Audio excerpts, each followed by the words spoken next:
the community with introductions and signposting, and where we can support the companies. Next slide, please.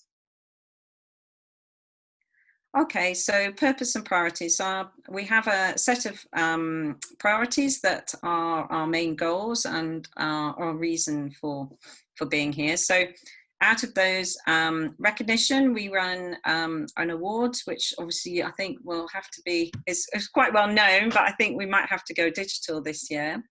Communications, of course, we run a network. Market intelligence, it's our job to know what's going on, ear to the ground, and make sure that we're helping people as best we can with what's happening in an increasingly complex situation. Clinical access, we've worked very hard over the years and worked very closely with the Welsh NHS, and we do help with those kind of communications and introductions and projects. Trade development, most of what our companies do is exported to global markets. International trade is a significant part of what most of our companies are making, and so that is a really important feature. And I think some of the visibility of our companies is not, Wales isn't quite as aware of our companies as they might be, because most of what they're doing is in an international market. Advocacy, also we have our own government, we also sit on UK government panels as well, so it's our job to represent the sector and feed into those conversations. Next slide, please. Oh, I love this slide. I always like logos, and it looks really good if we sort of, so I'm sorry if your logo isn't there. Those are some of our members, but yes, if that gives the range of our members and the community in our sector, and it is diverse. We have a huge range, but we have a really long-standing and loyal membership and supporters, and we work very closely with our community. So yeah, that's I really like that slide. But if you want to be on it, you come on and join it with us as well. Okay, back to the purpose of this webinar. So Welsh life science industry response to COVID. I think there's been a lot of news in and some of the university projects, and especially obviously how the NHS has repurposed and reconfigured to develop to support the crisis. But our companies have also been repurposing and transforming what they do, or extending what they do.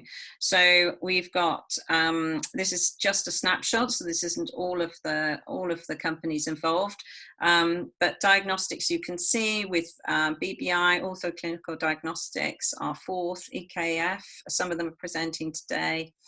GE Healthcare is now Cytiva, Bond Digital, and Inspecs are all working on either antigen point of care or antibody tests, which are going to be very significant going forward. Of course, there's the vaccine trials as well, which we have a speaker from Simbeck Orion to talk about the phase 1 trials that they've been running, and obviously what's happening with the development of the vaccines in at least the UK. Drug development and clinical trials, I think as several of our companies have been very heavily involved in the clinical trials, and specifically international trials. This is a global pandemic, but also there's been a lot of work with what they call direct to patient and pharmacy-based sign-off. So there's significant work going on there. Obviously, there's research happening from the university and the health research side as well. So these are all significant areas. PPE has been a lot of coverage of this, and the hand sanitizer, Gwalia Healthcare, Hybrizan and DTAR Medical have been involved. Our medical devices, Huntley Healthcare with their monitoring devices, beds, pressure care, and Williams Medical as well. So yeah, not exhaustive, but we are pulling together some of these stories and running this as a significant feature in our magazine, LifeStories magazine, which is kind of the complementary version of our presentations in the next 2 months. Next slide, please. Oh, that's me done. All right. So that's our introduction for this afternoon's presentations. And then I'd like to introduce our longtime partners and supporters, and very much been in the news because they are very much the company of the moment. Roche Diagnostics, answering the COVID-19 antibody and antigen testing necessity. Peter Howell and Cara will be joining us. Thank you. Can you hear me? Yes, we can hear you there.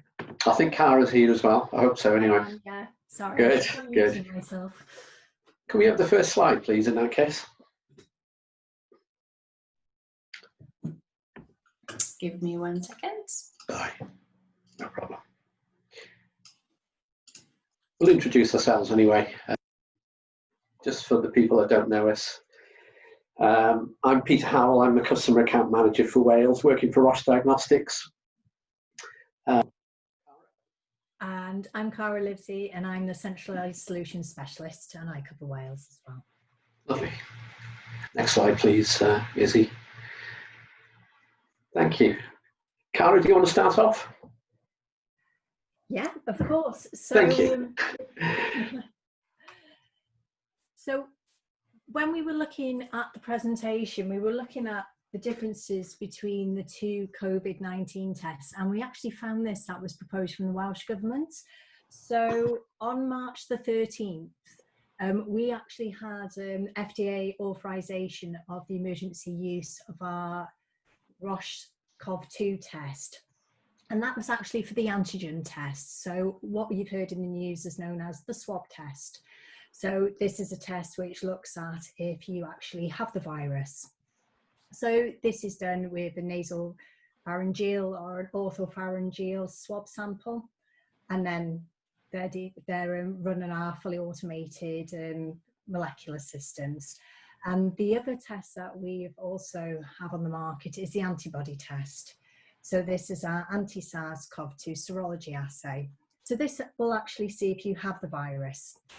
So this is the antibody test, and this was brought out a little bit later. So this was brought out on May the 3rd, and it actually took 42 days to complete the assay in response to the global need.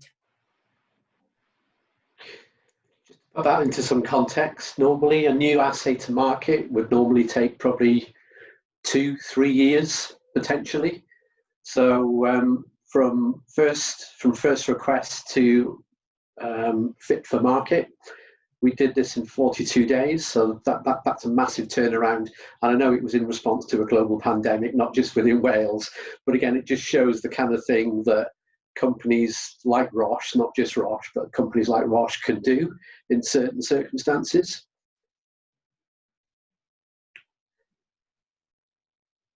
And like I said, the antibody test really is that's going to help us to detect who's had the COVID-19, and obviously it'll help us to understand more about the antibody immune response to the virus, which is obviously going to be important moving forward.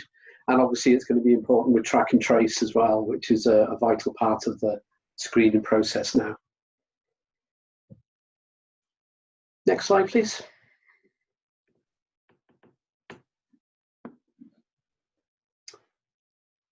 Lovely. So again, just to show the differential between the two tests, like I said, some people get a bit confused between the antigen and the antibody tests. So again, this just explains what the difference is. The antigen test is, like I said, it's a PCR reaction in real time. And I think you've got some figures there for the turnaround times for that test, Cara. So for our PCR test, time to first result is 3.5 hours, and then we get 96 results then every 30 minutes. So in one day, you can process up to 960 samples. That's with regards to the SARS-CoV-2 test. With regards to our antibody test, that's an 18-minute assay. So if you just put this into perspective, across the whole of the UK, we have over 600 platforms which have the capability of running the antibody test, with approximately 25 of those sitting within Wales. Brilliant. And again, just for clarification, so like Cara said, the PCR test is a swab test, and the antibody test is a blood sample, so just a venous draw. Although there is some work going on looking at capillary sampling as well, because it's been raised about testing in children.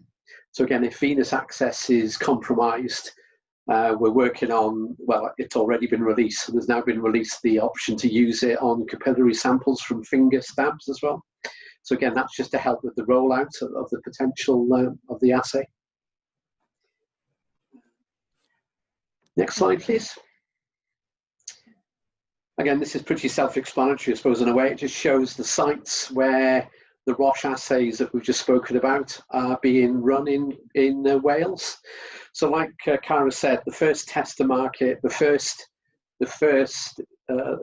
vital part of the jigsaw was to test to find out if people were COVID positive, and that was the PCR test. That was decided in discussion with PHW, Public Health Wales, that would be centralised, and that's been done in the Magden Park site down in South Wales. So the only site that Roche have got in Wales providing the PCR swab test is running PHW Magden Park. So any samples from across Wales are sent to Cardiff for assay. The antibody test, the blood sample antibody test, we've got that being run in 7 sites across Wales. The potential there obviously is that the numbers could become quite large. At the moment, it's been, I think the first line NHS staff were first in line for the antibody testing. Then it's been rolled out to teachers, police, fire service as well. And like I said, we've got 7 sites running those. Glenclwyd Hospital is the only one in North Wales. That is basically tested for the whole of Betsy Cadwaladr, so basically the whole of North Wales. All the samples are being done there. And the other sites, like I said, the ones that are dotted around, obviously are doing them in a health board geographical basis as well. Just to give you some numbers, Yeah. to date, we've provided over 100,000 of the PCR tests to be measured at Magden Park. And with the antibody test, I think the latest figures was it about 70,000? It was 70,000, and that was as of last Wednesday. And obviously that's still ongoing. So both of those assays, they're both still being run, obviously. So they're the ongoing figures. So to date, like I said, since March for the PCR test and since May for the antibody test, they're the kind of numbers that we've been providing to the labs. Just to clarify, it's not just Roche who are providing these tests. There are other companies out there, as they say. I'd obviously mention Ortho, obviously, who are based in Wales, and they've been one of the other companies who've been supplying. Obviously, we can only talk about the Roche side of it. So again, just to show you in terms of our ongoing partnership with Wales and the reaction to the need. So there was a requirement. There were early talks with Public Health Wales about how we'd be involved in helping with the process. And to date, like I said, they're the numbers, and that's the rollout, and obviously that's still ongoing, like I said. Definitely. And next slide. This is just a quote. We were quite keen to get some quotes or testimonials from our customers. This is just from one customer. I know it does specifically mention me and Cara, but ignore that bit. So I'll let you read that. But again, it just goes to show what a true relationship or partnership between the NHS in Wales and industry can look like.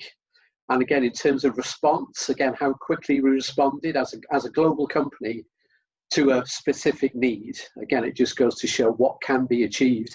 And the hope is that as new technology comes along, as new requirements come along within NHS for continued patient care and better patient outcomes, that this kind of turnaround that we've seen with a 42-day turnaround from start to market access can be rolled out among, again, in the future for future needs within NHS Wales and beyond. Yes, definitely. I think it's important as well to highlight because of the partnership that we do have with our customers within Wales, the rollout took less than 2 weeks, didn't it, Pete? Yeah, again, and again, I mean, kudos to these sites as well. I mean, myself and Cara have both worked in NHS labs in Wales, so we know exactly what kind of pressure there's been on the labs to provide this testing. There's been a lot of stuff in the news about turnaround times, getting results back, and that's all fair. It's all fair comments, but like I said, we do appreciate how much work has gone into validating and verifying these assays to make sure that they were ready for when the clinical need came along. And like I said, it's been a pleasure working with all of these guys in the labs. They've all been very proactive. Obviously, we've been helping them, they've been helping us. And the other thing is sharing the best practice. So although these sites are dotted around Wales, the fact that they've worked together and helped themselves to share information and data about the validation and the verification. So it's been a pleasure really to work with them. They haven't been working in silos. They've looked at it as a Wales requirement, and they've worked together, like I said, to achieve what we've got, where we've got to today. So, and I think that's it. Any questions? Hopefully not too technical, but so it's just a bit of a snapshot of what, like I said, what we've achieved in partnership. That's great. Thanks, guys. We do have a question in the chat. If you want to turn your videos on, then do feel free. We've got a question from Andy Davidson. It says, is there any shortage of components for these tests due to the volumes required? No, is the answer. There were, the early days of the PCR, the swab test, there was, the only thing that was lacking, it was more to do with, I mean, the PCR test is not as simple as just putting it on an analyzer. There's some pre-assay work that needs to be done, and the solution that the swabs need to sit in to extract the PCR, to extract the information from the swab, that there was a global lack of that. I think that was, so when you've read in the news about, and it's been said on some of the Parliament briefings about some of the components or reagents are lacking, it wasn't the reagents to do the actual assays. It was more to do, all of a sudden, everybody wanted this wash that was an important part. So before you could do the assay, you needed to do that bit. I think that was the bit that was lacking. I think there was a bit of a restriction on the number of swabs, because all of a sudden everybody wanted swabs. So there have been some restrictions in the, let's say, in the logistics.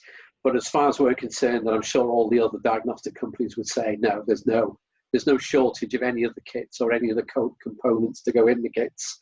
As far as we're concerned, we're geared up. Obviously, we've geared up our production on a global level.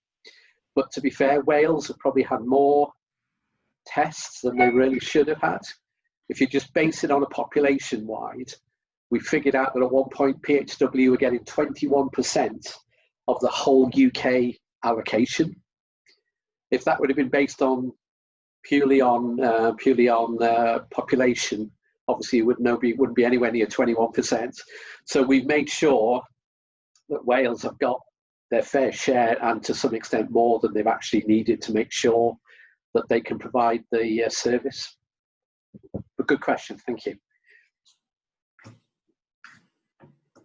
Well, thank you very much, Peter and Cara, and also for the effort. I think it's a very good example of how the companies, and I'm sure everybody's been working, all hours to get this up and running and to get it set up from scratch. It's been a massive achievement, and not a surprise, I guess, that the rest of the presentations coming forward now are more on diagnostics. We have a strong diagnostic sector in Wales of our own Indigenous companies as well. So hopefully, yes, of course, it's all hands to the pump. But I think the new developments perhaps are going to be towards point of care. Is that fair to say, Peter, Cara? I don't know if you wanted to comment on that. There are already some point of care testing going on within Wales. That's Okay. quite right, and I think you're right. I think more to do with the antibody test, because obviously with it being centralised in Cardiff, which is fine, it just means everybody has to send them to Cardiff, and even with the best one in the world, we said it's capable, that the analyzer that we've got down at Magden Park can do nearly 1,000 tests a day. Obviously, that's not, and at some point it was literally working 24 hours to get that turnaround. Obviously, if it impacts on the results getting back, then obviously, as quite a few people have pointed out in the press, if they're not getting the results back for 48 hours or more, then in a way it does negate the point of doing the test, because you could argue, well, by the time you get the result back, you need to do it again. So you're right. So there is a move on OPHW of are using some point of care testing. And again, I mean, I can only talk about, I live in Wrexham, so does Cara. I know in the local lab, there's been some more point of care testing brought in to try and deal with the immediate need. So for example, if it's a case of do we admit this patient or not, they can't wait. Even 24 hours is too long to wait. So there has been some introduction of some smaller point of care type assays run in the lab, not truly at point of care, not truly at the at the patient interface or the front door of the hospital. At the moment, they're still being run in the lab, but it negates the need for them to have to send them all the way to Cardiff to be tested. So there has been an uptake, and like I said, I know in Wrexham, and I'm sure it's the same in some of the other labs in Wales, there has been a need, a necessity to have quicker turnarounds. Based on, like I've just said, the need. Do we admit this patient through A&E or not? And if we do, where do we put them? So there's definitely a need for that. I know we have got, again, not trying to do a hard sell, but again, so we have got coming to market. We have got a PCR assay, and again, it is a point of care assay. So in theory, it could be run at the front door of the hospital and results in 25 minutes. So you're right. I think there's a need for both. There's a need for the big lab testing, but you can also understand. It's funny, like I said, 4 months ago, nobody had heard of COVID. It's all right us saying we can get results done in the first result in 3.5 hours. We're finding now that the necessity, all of a sudden, the clinical teams and the nursing teams, they want the results literally within minutes, not hours or days. So it's weird how you go within 4 months from a brand new asset to market, and the need now is for it to be done even quicker, literally within, I mean, they'd love the results probably in an hour. But that's what we have to deal with, obviously, as a company. How do we deal with that? But you're right, there are some point-of-care solutions out there which are being used for that reason. Oh yeah, it's a phenomenal turnaround, and let's face it, crazy, yeah. Yeah, the diagnostics and the testing is our only way of really managing this at the moment, because the vaccine is still some way off. And as lots of people are pointing out, we're not out of the woods yet. Though Wales and maybe that's helped the testing level has contributed to the fact that Wales has had lower rates overall, compared to the rest of the UK and England as well. And so, as and of course in our own lockdown, we've all done our bit. So, hopefully now we can make some progress to some kind of normality with testing to back us up. That would be good. Yeah, it would be good. Yeah, let's face it, and it's going to be down to our industry to deliver on this. It genuinely is. It is. Like I said, the goalposts are still moving. It is quite scary, I suppose. But in terms of demand, obviously, I mean, we found with the antibody testing that there was an initial. Everybody thought they'd need thousands and thousands of tests, but now they've done the first sweep. I think it has kind of quieted down a little bit. So now they know who has been positive. I think it's just a case of understanding. We've got these results. What are we going to do with them now? So now we have that data. What do we do? And I'm sure there'll be another sweep as well, and the numbers will go up again. But I think it's pointless just doing the test to get a result if you don't know what to do with it. And I think that's the stage we've now got to. We've got to a stage where we've got the tests, we've got the capacity to do the test, we've got the capacity to turn around the results. But what are people going to use it for? How useful is it to know that you've had no symptoms but you've tested positive. How useful is that going to be? So I think that's where the likes of Public Health Wales need to come in and really offer that advice. What are we going to do with that? Now we've got the result. Well, how do we use it? So yeah, exciting times, but yeah, and I think there's some significant stories to be told on the research and the clinical side, of course, in that regard. So we'll be picking up on some of those in our later events to discuss that in more detail. Thank you. Well, thank you. That was really interesting, and we overran a little bit there, but I think no, sorry, yes, no, it's fine. It's like there is a lot to talk about. Really, so that's absolutely brilliant. No, thank you very much. Okay, so our next speaker now is James Hindley from Indoor Biotech. He has recently won an Innovate UK funding award to develop an antigen test. Specifically development of a simple cellular immunity test for SARS-CoV-2. James Hindley, if you'd like to take the stage, so to speak. You're bringing up my slides, Isabella? Yeah, great. Hi, everybody. My name is James Hindley. I'm Executive Director of Indoor Biotechnologies. And I'm going to talk to you today actually about the development work that we've been doing on a simple cellular immunity test for SARS-CoV-2, which is the virus that causes COVID-19. So it's a T-cell test for SARS-CoV-2. I'll go into that. For those of you who don't know me, I normally look like the picture on here, and actually I'm still sporting my sort of lockdown haircut, but I thought I'd share with you that.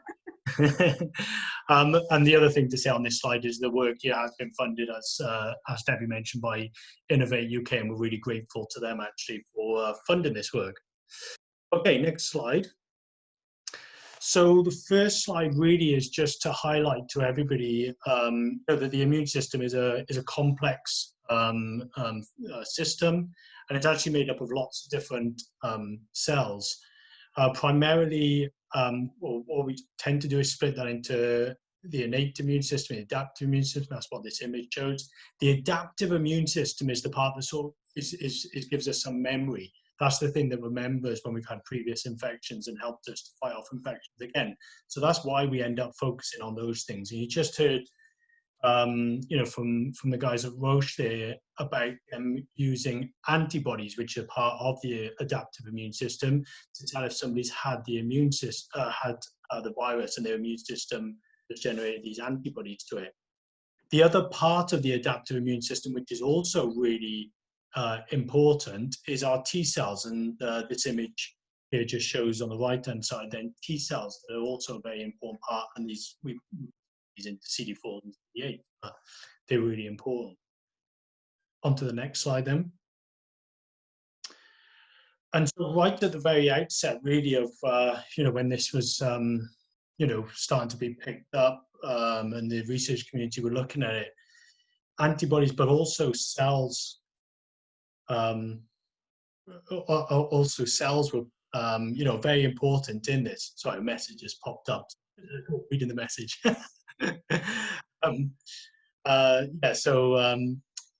It's not just antibodies that are really important, but also potentially cells and T cells that are really important with this as well. And the World Health Organization here on the left on the research roadmap highlighted that, saying that tools that measure cellular immunity are a vital research priority here. And then also on the right-hand side, that shows some work that was published by the British Society of Immunology and the Academy of Medical Sciences, again highlighting that understanding elements of our immune response, including those mediated by T cells, is really important for us to help prevent. And so on to the next slide.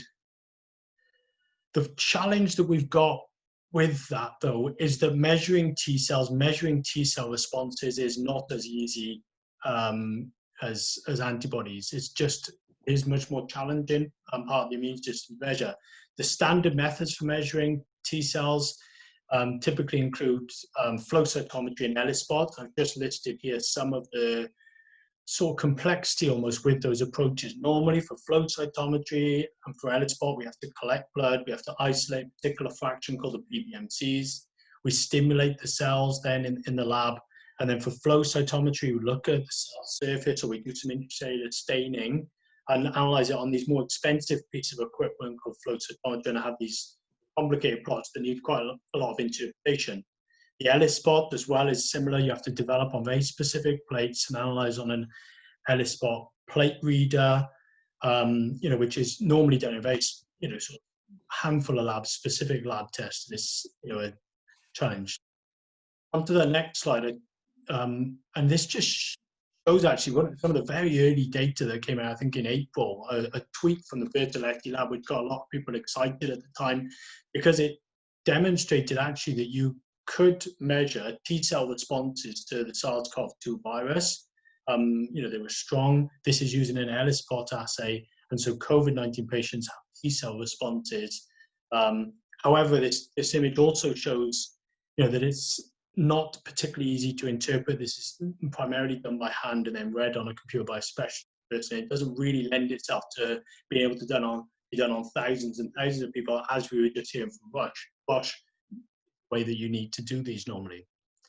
And so on the next slide then is what we proposed then to Innovate UK was stripping out all of the things that are superfluous for the T-cell immunity test and come up with a simple T-cell immunity test that could potentially be run en masse. Because that's the challenge right now, you can't do T-cell tests en masse.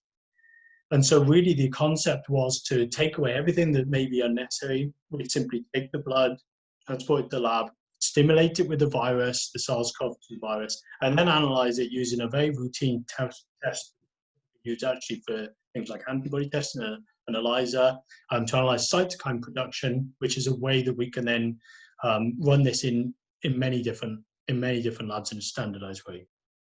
On to the next slide, and I just highlight then the potential benefits of this approach.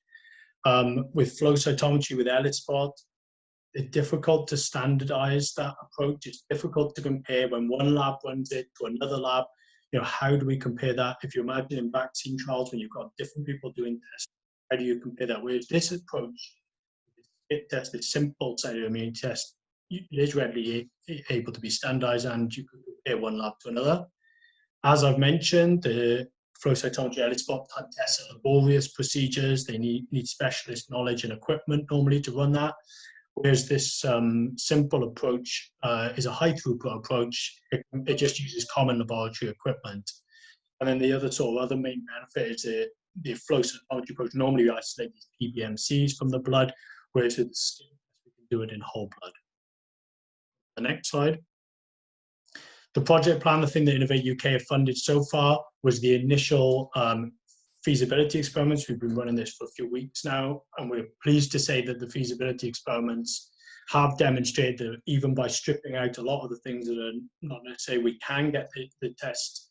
The test does work in this way, and we're really pleased with the initial feasibility experiments of that. And now we're running an initial validation on a relatively small number, but an important number, 50 odd recovered COVID patients, 50 affected individuals. We're also looking at their antibody response to have that for comparison, and then also a symptoms questionnaire, so we can understand if people feel like they had the virus or not. And then on the next slide, I'm showing you the very initial data, literally from from this week. We were just showing you that the test has worked. In this data, you can see on the top two lines, you've got people that have had the antibody test and they've come back positive. As many of us have heard, you've got people that have had symptoms, but there's those that are asymptomatic.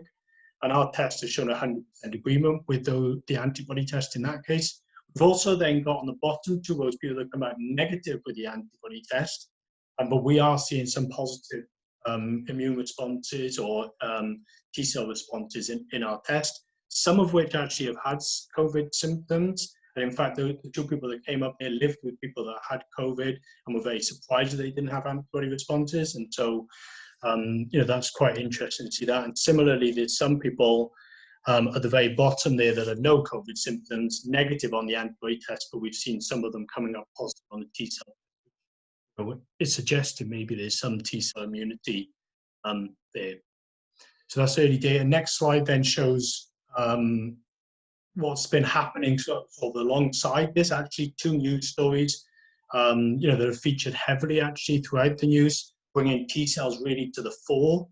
The Oxford vaccine trial, which many people was, excited to hear, had demonstrated both an antibody response but also a T cell response. But interestingly, they only measured 75 or so of the 1,000 people that were done there, probably because the ELISpot assay that they ran is difficult to run en masse. And so this might be an option to be able to do that on maybe more like 1,000 people. And then the one on the right highlights a study that was done in Sweden, actually, that looked at T-cell immunity, again, using ELISpot, and highlighted that maybe T-cell immunity is more prevalent than antibody immune responses. So, next slide. Really, we're feeling now that we're ready with this test to collaborate now, and so we're just calling for more people to come forward if they're interested in collaborating, particularly thinking that this will be useful for vaccine development, to do efficacy testing, measure the magnitude, the longevity of the T-cell response that might be generated by the T-cell. Public health bodies, we've heard about population screening with antibodies. It might also be useful to look at the T-cell basis as well. And then any academic research just to help us to understand if T-cell immunity, how that correlates with, actual immunity and whether that can protect us. So I think that's an area for academic research to work on. On the next slide, it's simply my contact information. So if you're interested to know more, if you want to collaborate with us, here's my contact information, my email. I'm on Twitter as well at James_Hindley, and my mobile number's there as well. If anybody's really keen to get in touch, I'd welcome that. That's it for me. Thank you. Lovely, thanks, James. We've got a few questions.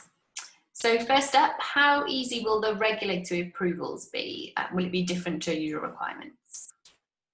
I'm really keen to engage with regulators to find out what they'd like to be done, actually, to make this so that it can be done, within all the framework of the regulatory, approvals, or teaming up with other people to help us to get through that. I don't know for sure what requirements they're going to have. We're not necessarily calling this a diagnostic. I do see this as a potential useful tool for vaccine studies, for population screening. But again, I want to engage with the people who are looking to run this and see what they would like to see from a regulatory perspective. To sort of give it the thumbs up and say yes, that is satisfactory. Great. We've got another question here as well. Is SCIT for generic T-cell response, or can it be adapted for neutralizing antibody detection? So just so you know, that's from Pete from BBI. You've caught me off guard, Pete. It's not something I've thought too much about. I want to almost come back to you on that if I can. He's just said sorry as well.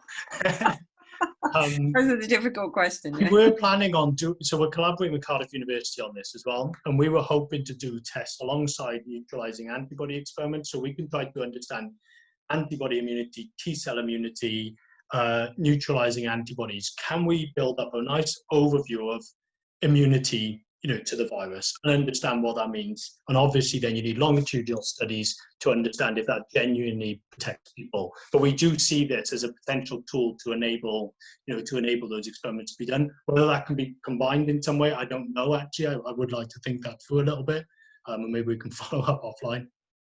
Happy to connect you both together. One more question here. I'm not the one to read these out myself, but of the 3 out of 11 AB negative, but with positive T-cell responses, do you have data on how long since the COVID infection and whether AB may now be below detection threshold? We will have that. We do have that in the questionnaire, and we will look back at that actually to see, and that might be true. It might be that it's gone below the detection limit of the antibody test. And there has been, again, that's been in the some of the discussions in the public have been that antibody responses wane, but that's quite a natural thing to happen, is for the antibodies to go back down after you've had an infection.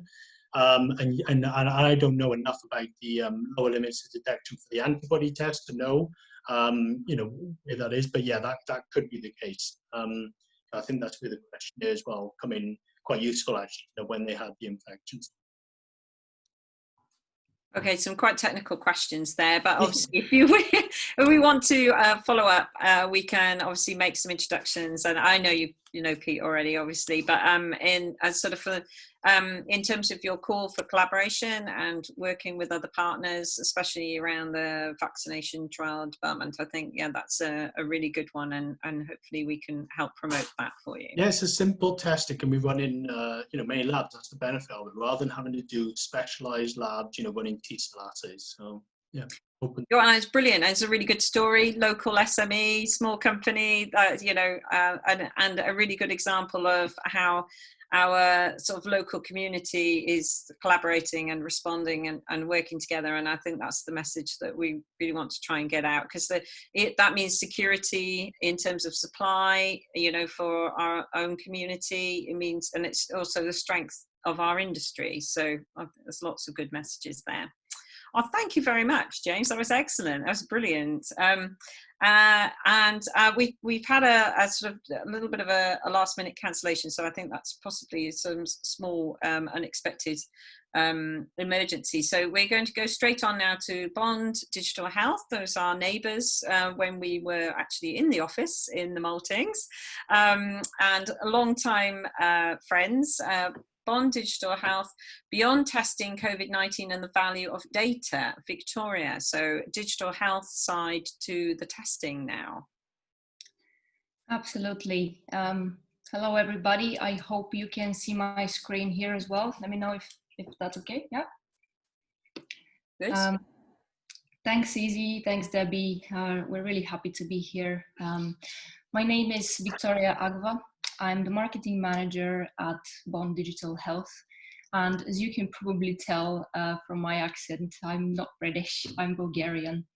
And the reason I'm saying this is because I'm flying to Bulgaria on Saturday, actually. And they've asked me to fill out this paper form, which you won't be able to read right now, but it's basically a declaration that I've got to sign to say I haven't got COVID-19 symptoms, and I have to hand it over to border control and enter the country.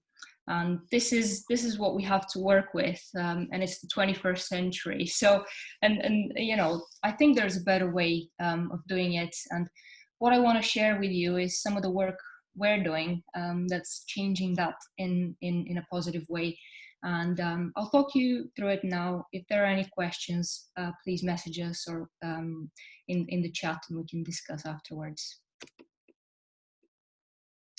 So quick introduction, who we are and why we're here. We're Bond Digital Health. We believe things can be better with data. That's why our company was founded, to help one patient with a chronic condition 4 years ago now. And we are now doing this for an entire industry, point of care diagnostics, and more specifically, lateral flow. In June this year, we were awarded over £200,000 in government grants to accelerate delivery of our digital platform and adapt it for COVID-19 rapid diagnostic tests. We were building Transform anyway. We're going to launch it to the lateral flow market in the end of 2020. The funding that we received, as well as private investment we raised, will now allow us to deliver a version of Transform much quicker for a partner that is producing a coronavirus rapid antigen test. But I'll tell you about that in a minute. So we heard a bit about testing today and why it's being held up as the key to slowing the spread of the virus and better managing the situation. World Health Organization endorsed it in March at a conference, saying we cannot fight a fire blindfolded. And really, until a vaccine is fully appraised and freely available to everyone, our only way out of this is through testing. And that's all kinds of testing, As Peter mentioned earlier, PCR, rapid testing, everything has a place in this now. Rapid antigen tests in particular are seen as the breakthrough that's needed to help us reopen the economy quicker. And why is that? It's because they're portable, they're scalable, they test for the active virus, and they can deliver lab-grade results within 15 minutes at the point of testing, so even in a car park, which is why they're really strong, and they're thought to be a key part of the solution.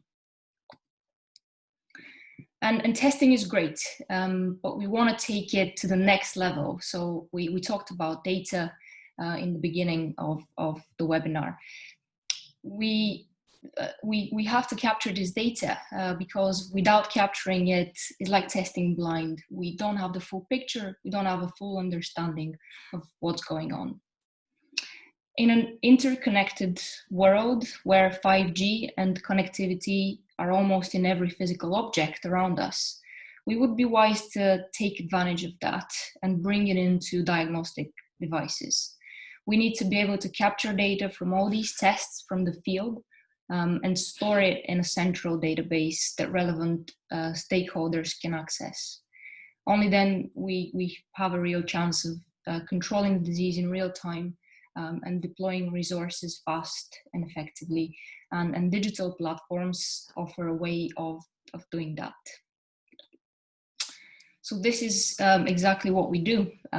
Transform is essentially a data capture and visualization platform that presents a way of digitizing test results, storing them on a secure cloud, and displaying them to users on demand via mobile or web app.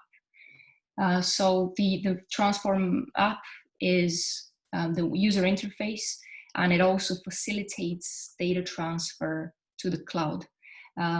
And the cloud, once you've got data aggregated there, sky's the limit. You can introduce machine learning, algorithms, AI, even some models for predicting outbreaks. And because it's an end-to-end platform, then we have the dashboard where data can be shared, visualized on heat maps. We've got results history. We can monitor hotspots and make better decisions. I want to talk to you about some of the other benefits as well. What you're seeing on this slide is a client-branded app. In this case, it was a histamine test.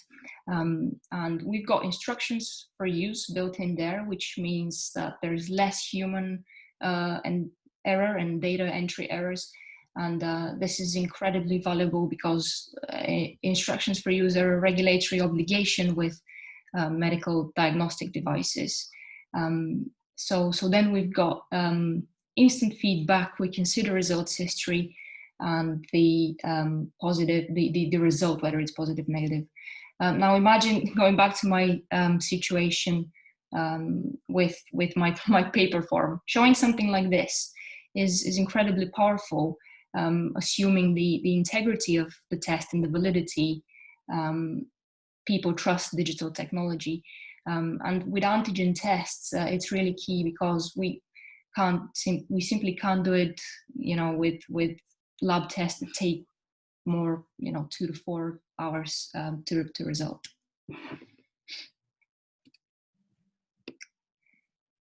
We've got real-time monitoring as well on the dashboard, visually geomapped results, which enables authorities, government agencies to allocate resources more effectively. We can have enhanced response times and improved understanding of the disease with epidemiological data. So there's actually a way of collecting qualitative data as well as the actual test result. So we can collect patient symptom reported data, underlying health conditions, blood group, BMI, anything to really give context to that result. We can notify users of possible infection risks, and it just makes tracking, tracing, and sharing data a lot more intuitive. So as I mentioned, we're working with a partner who's developing an antigen test. And this is part of our response to COVID-19. We formed a consortium with our Canadian partners Sona Nanotech, GE Healthcare, and other companies. So Sona have produced an antigen test with 96% sensitivity and 96% specificity, which is very high accuracy. They received these validation results a couple of weeks ago, and I believe they're due to go through an emergency use authorization with FDA. Meanwhile, we're adapting Transform to integrate it with Sona's test, and we're working very, very hard to deliver a product in time for the expected second wave, which lots of experts have said we should be aware of. These are some of our other partnerships in the industry. So other point-of-care diagnostics companies who we work with to digitize their product offering, including some well-known names in the field. We power them with digital and data and supercharge their innovative products because we all have the same goal. We want to improve outcomes and empower people to be better with data. This is the number of inquiries we've had since December 2019, and I can tell you at least 2/3 of these have been COVID-19 projects. We've been contacted by companies from all sizes, big multinationals, smaller companies having a go, even startups. But what's common among them is they all want to do things differently, better, and they recognize the value of data. I mean, some very big players whom I can't disclose because it's commercially sensitive have come to us to digitize their product offerings as well. And they're engaging early, which is very, very good news. And this is some of the impact. Data frequently has a better idea. And when fully deployed, these connected diagnostics are powerful enough to inform new disease prevention strategies, but also on a commercial level. Data can have significant value, perhaps more in the future, more than the revenue from tests themselves. And it really is a way of differentiating a diagnostic product right now. We shouldn't underestimate the positive knock-on effects it can have on other industries as well, such as just vaccines.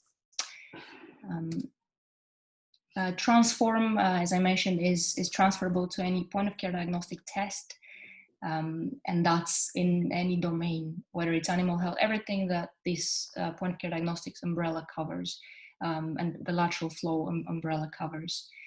So it supports any class medical devices.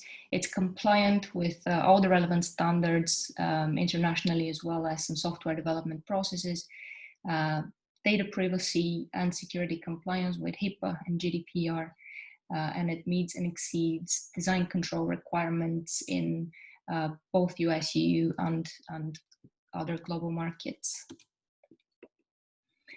This is us. There's me. There's Phil Groom. Phil's our commercial director. I believe he's on the call as well. So if there's any collaboration, inquiries, or any questions, again, feel free to get in touch directly. Or I believe we're going to be answering some questions now. So thank you so much. This is us in a nutshell. And yeah, thank you. Thanks, Vicky. We've got one question here from Andy Davidson. How much has negative press around digital created a confidence issue for the sector? I don't think it has really, and we've been on the other side of that, trying to raise the profile of digital and gathering data from diagnostics. I mean, these 15 inquiries just show how much demand there is to integrating such platforms with something as powerful as antigen tests and point-of-care diagnostic tests. Lovely, thanks. That's all the questions in the box, Deb. think yeah, okay. So you mentioned that with your collaboration in the US is going for FDA approval. Are you looking at, is that collaboration going for approval in the EU / UK as well? I believe so. Phil, if he's around, I think he would be better able to answer that. I can put him up now. There we go. Hello, can you hear me? Hi, Phil. Hi. We can't really answer that because it's commercially sensitive, and we've Oh, signed. don't worry. That's okay. Understood. Okay. Sounds like you're having a very exciting time at the moment. It's busy. Lots of calls from the Middle East. Literally in the past 2 months, UEA, Qatar, all over the place, really.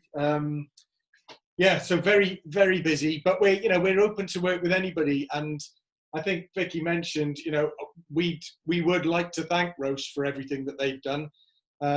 We would not be in the situation we are if they hadn't had the PCR testing capability. So thank you, guys. Much appreciated. Yeah, it's really impressive how the industry has come together. I've seen some posts on LinkedIn. Companies have been offering their manufacturing plants at a discount or for free to ramp up production. So that's just been incredible to see, and we're very happy to be part of that. Absolutely, I agree. There's been lots of stories like that as well. How people have just transformed what they've been doing. They've had to sort of reorganize the way they've been developing their work, but also, I mean, a lot of our companies have also, because they're manufacturing facilities, they've had to work all the way through this crisis as well. So they've had to deal with the whole, deal with the distancing, the PPE, the tracing within their duty of care for their staff. So actually keeping production going throughout has been a major achievement as well. There's no doubt about it. But very exciting times.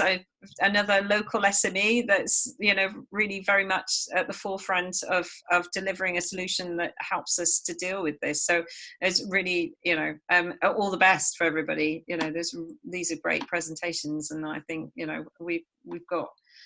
The more we can do to help with these collaborations and help you guys get some profile out, the better, I guess. Yeah. Okay, so we are now moving on. So this industry rises to the challenge section. We're coming to the last of our presentations, but I think it sort of gives a good range of what kind of activity we are doing here in Wales. So the next presentation is from Simbec Orion, from our friends and colleagues Simon Hutchins and Kerry Edwards, and they're going to talk about their phase 1 vaccine clinical trials during a pandemic. Okay, thank you. Hello, everyone. So I think, Simon, you're going to share the slides. Yeah, we are. Great, thank you. So just to introduce myself, thank you to Medi Wales for inviting us to talk. So my name's Kerry Edwards. I'm the Managing Director of the Clinical Pharmacology Unit. Simon? Yeah, hi everyone. I'm Simon Hutchings. I'm Director of Scientific Affairs at Simbec Orion, working alongside Kerry in the Clinical Pharmacology Unit. Great, thank you. So we're doing a bit of a double act today. So I thought I would just, in case people are not familiar with what we do, talk a little bit about what we do and how the last few months have been for us, and then I'll hand over to Simon, who will talk a little bit more about the different projects that we've got ongoing at the moment. So for those of you who don't know, we're based in Merthyr Tydfil, set up a long time ago. I've been at Simbec for nearly 20 years now, but we were established back in 1976. We're a phase 1 accredited unit, so most of what we do are early phase pharmacology trials in healthy volunteers, but more and more in patients as well. And we've got pathology and bioanalytical labs on site. As part of what we do, we have to have agreements with the local Welsh Ambulance Service Trust and also Prince Charles Hospital, so we've got links there. And we do about 25 to 30 clinical trials each year. So to do that, we've got a team of physicians, research nurses, physiologists, and then a whole load of support services around, not just the labs, but project management, data management, stats. So that's everything sort of on site really. And we provide clinical trial services to the pharmaceutical industry, so sort of big pharma, but also a large percentage of our client base is the smaller biotech. So probably about 70% of what we do is with biotech clients, which suits us nicely. We really enjoy that. And also we run some trials on behalf of academic units as well. Certainly not as much, but we have done over the years. So for us, when we, back in February, so if you do the next slide, Simon. So when we saw what was starting to happen, and back in February, we set up a task force within the clinical pharmacology unit. So obviously we had trials ongoing, so we were really carefully looking at the data every day as the new cases were being reported in Wales and in the UK. And we started to put some measures in, some sort of risk management plans. And we kept going, and then it eventually got to the point sort of the week of the 23rd of March where we really felt that it was the right thing to do to put a pause on our clinical trial activity. So we had a couple of clinical trials that were sort of in their follow-up stages, so we continued with those, but essentially we shut down to a minimal on-site presence and really stopped any new trial activity. We did make contact with Andrew Goodall, the Chief Exec of NHS Wales, just to see if we could support any contingency planning. You know, it felt like there was something there. We've got 48 beds on site in the unit, and there was a couple of discussions with some of the trusts of Cwmtarf and also Aneurin and Bevan. Initially, we'd been thinking maybe we could be an overflow hospital if there's, not necessarily for COVID patients, but for other patients that were ready to move out of the treatment. So there was a few discussions, and in the end, I think it was the same time as the Dragon's Heart Hospital was being set up. Bed space wasn't really what the NHS were needing at that point, and I think it would have been quite tricky to transfer patients to us. So we were able to provide some support by loaning our infusion pumps across to the Aneurin and Bevan Trust. So we did that in April. And then to sort of restart activities again, I'm sure everyone else on the call as well has been through this, but huge number of policies and risk assessments and facility adaptations. We are outsourcing at the moment. We're just in the process of bringing in the validation of doing the COVID-19 testing in-house. So the antibody test is through the Roche, and then we're doing a point of care testing. So just picking up on Peter's points, that we've had a lot of conversations around, okay, so what if we do the test? What are we actually going to do with the results of the test? So that really rang true for me listening to that talk earlier. So we've put all of those things in place, and we've put, so the picture there shows that we put the Perspex screens in between all of the beds to be able to keep our 48 bed capacity, and that allowed us to restart our clinical trials activities in June. So our clients have been incredibly supportive and understanding throughout. So we basically were on pause for nearly 12 weeks and not running any clinical trials in our unit. So for us to restart in June was a really nice occasion, actually.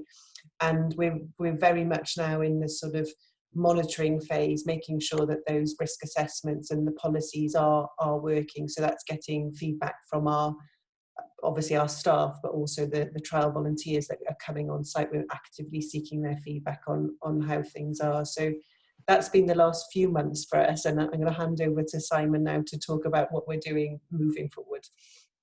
Yeah, thanks, Kerry. So I'm going to talk a little bit about COVID-related clinical study inquiries. And as I'm sure a lot of people on this call, you know, there's been a lot of inquiries, a lot of sort of companies looking to develop things, and we've heard from some really great initiatives and collaborations so far. Obviously, in the clinical trial space, we were approached by a number of sponsors with not just vaccines but potential treatments, and there was that real flurry of opportunities. We kind of, you know, bombarded, you know, on a daily basis, which is obviously a good thing. And then things did start to slow down because companies like, we've got all these ideas, and then realizing that they're going to have to fund them, and clinical trials aren't cheap. So that did start to slow down. And Obviously, we've seen a decrease in infection rates in the UK, which I'll come back to a little bit later, and how that affects clinical trials, particularly for vaccines. I'll talk a little bit about the kind of our 5 active projects that really are kind of starting to gain a bit of momentum. But I'll also note what was strange is that we actually, or unexpected, should I say, is we also saw an uplift in the number of non-COVID related clinical study inquiries. So can't explain that. You know, one possible possible answer to that is maybe, you know, companies that did have to sort of stop their kind of routine activities, went into planning mode.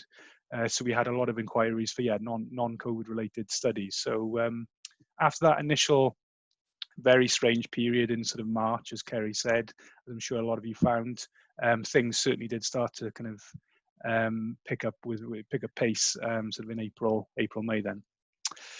So yeah, there's 3 phase 2 studies that we had inquiries for. These are repurposing existing drugs. So one is an oncology drug to treat sort of this, you know, acute respiratory distress syndrome induced by COVID. There's an antifibrotic drug to treat the ARDS-associated fibrosis. Another interesting one is a repurpose of an antiviral solution.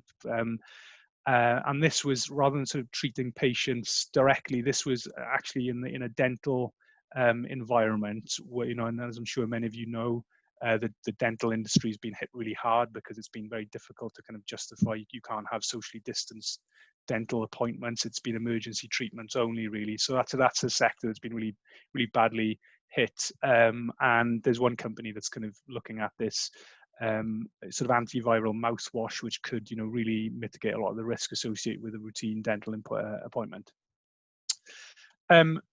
We had 2, you know, sort of, I would say, serious inquiries relating to vaccine studies. And interestingly, both of them were oral. I'm sure you've all been sort of stayed up to date with the news of the various vaccines, vaccine trials that are running at the moment. They hit the ground running early. To my knowledge, nearly all of those are sort of injectables, usually sort of intramuscular injections.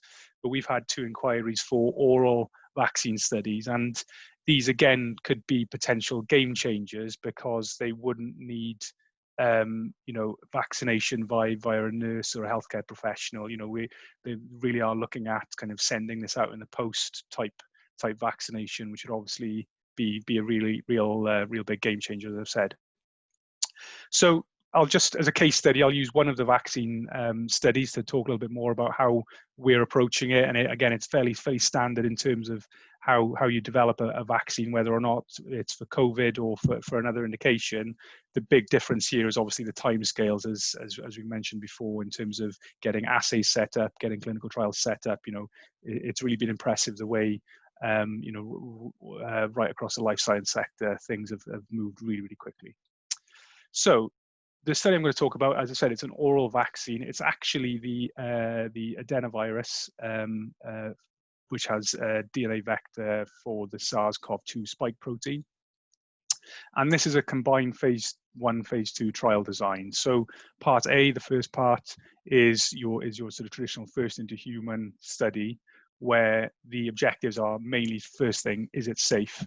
Is it tolerated, and does it generate an immune response? And as James mentioned in his talk, you know, we've seen the results from that initial Oxford study where they're demonstrating that it does produce this immune response, which is kind of the first checkpoint that you need to meet as part of a vaccine study.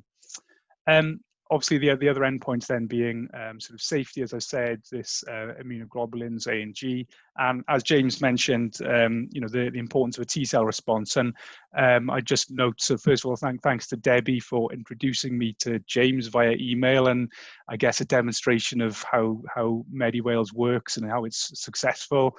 James and I have got a call planned shortly in the next week or so to discuss how we can potentially collaborate, because the assays involved in COVID research are, you know, they've evolved significantly since, you know, January, February, March. So we are having to kind of be quite fluid with that. Going back to part A of the study, we've got, so the sample size, it's 50 volunteers, so it's 5 cohorts of 10. There's 4 dose levels, and then there's an additional cohort where we only give the vaccine once. Obviously, that's the sort of silver bullet, as it were. It's unlikely, but we have to, every new vaccine we have to look at whether or not it can just be given once and then given lifelong immunity. The timeline for this part of the study, even though we are expediting everything, the first dose is planned for October 2020, and as with virtually all clinical trials that we're involved with, usually the rate limiting step is the manufacturing. Any investigational medicinal product is a real challenge at these early stages, and for a vaccine even more so, to produce them to the quality that you need to initiate a human clinical trial. So hopefully that when part A all goes to plan, we see good safety, we see immunogenicity, then part B will be initiated. And this is actually then to determine the effectiveness, or whether or not any antibodies that we see from the immunogenicity assessments actually protect against infection. So here the endpoints very much a therapeutic, or we're looking for clinical endpoints. So do the infection / hospitalization rates of those volunteers that have been given the active vaccine versus placebo, are there any different? And obviously that's the acid test for a vaccine study. It's also something that's very, very difficult, and very, very difficult to demonstrate. And just touching on the fact that we've seen this decline in infection rates in the UK, the paradox there is it actually makes vaccine development more tricky, because the signal that you're going to see from infections is going to be a lot lower. Hence why with some of the studies we're seeing, they're having to look at opening sites in countries that still have a very, very high incidence rates, like Brazil and South Africa. So for this part of the study at the moment, we certainly will be planning UK sites, but we're having to keep an open mind as to the strategy for how far we expand that.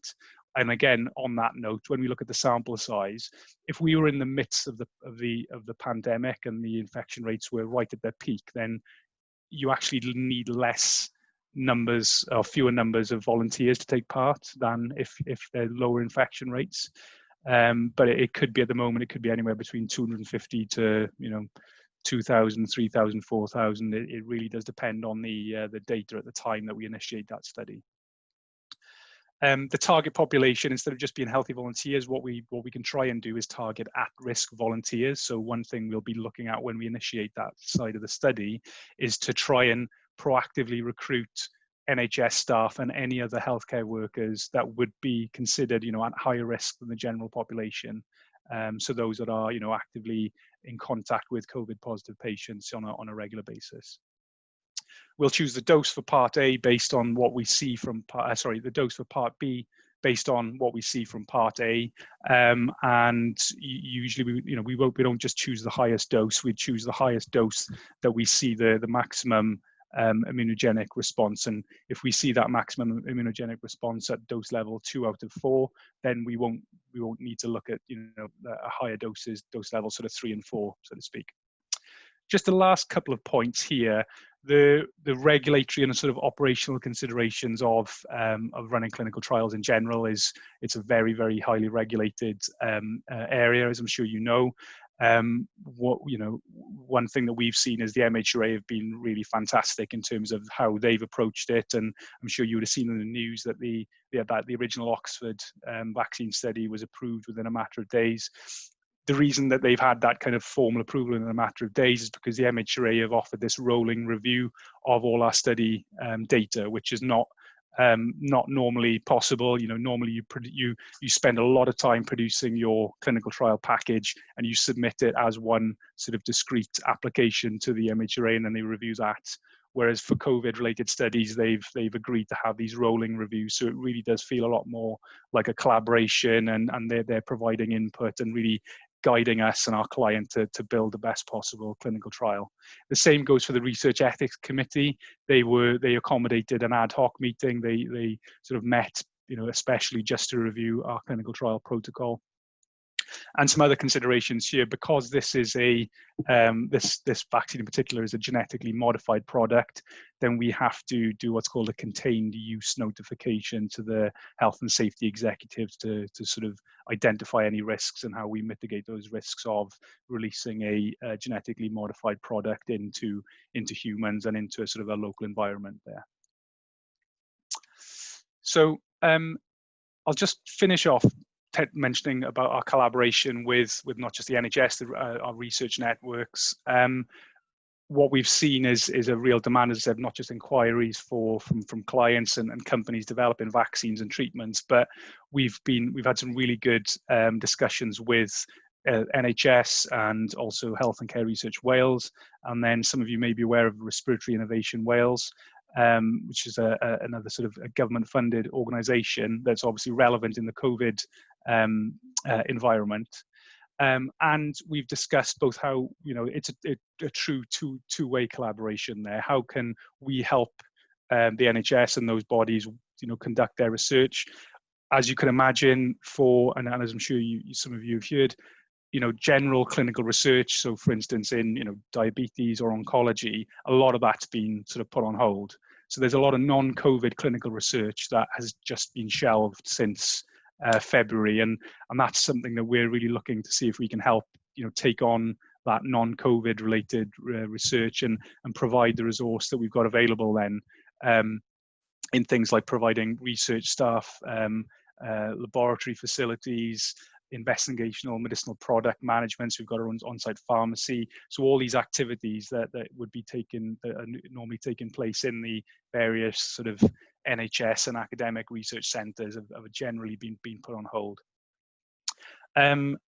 So yeah, we've heard some really good talks about COVID testing, and that was something that we really sort of looked at very, very early on. Thankfully we're looking to get COVID-19, both the antibody and the antigen testing on site, as Kerry mentioned, very, very shortly, which will not just help us from a research project perspective, but, you know, there's also the potential then for us to use those labs and use those assays to, you know, help other forms of testing, not necessarily related to clinical trials.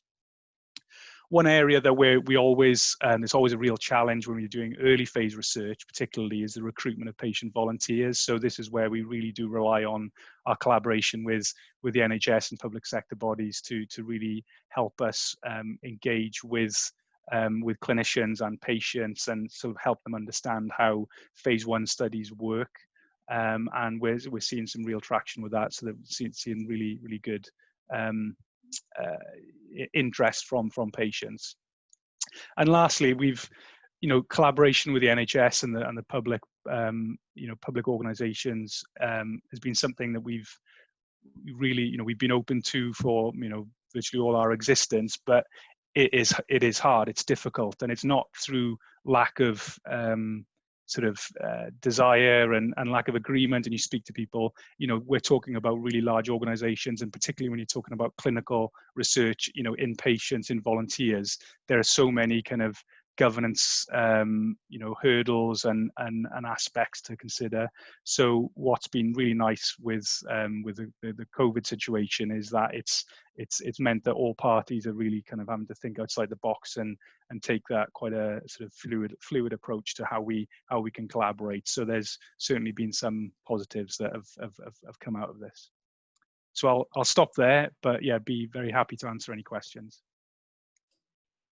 Simon and Kerry, and really nice mentioning dispatches, and you're not the only one actually to mention the regulators and the ethics. I think a lot of people were working big time overtime, you know, very much sort of all hours to try and get these studies approved and through the process, and the speed with which they've been delivered has meant, you know, that some people have obviously been working around the clock, and the sort of, and regulatory is normally, and ethics, it's not normally something you get somebody saying, oh, they were really good. So they got that through, but they have, you know, definitely. And so That's a good story to tell as well, and nice to link in then with, I mean, the diagnostics is obviously a significant part of your work, but also the collaboration and a close working relationship with our NHS colleagues as well. Oh, and thank you for mentioning dispatches for Medywells as well. I don't think we've got any other questions at the moment, so I think we might be moving on now to our health and research collaboration, part of our LifeStories Live webinars.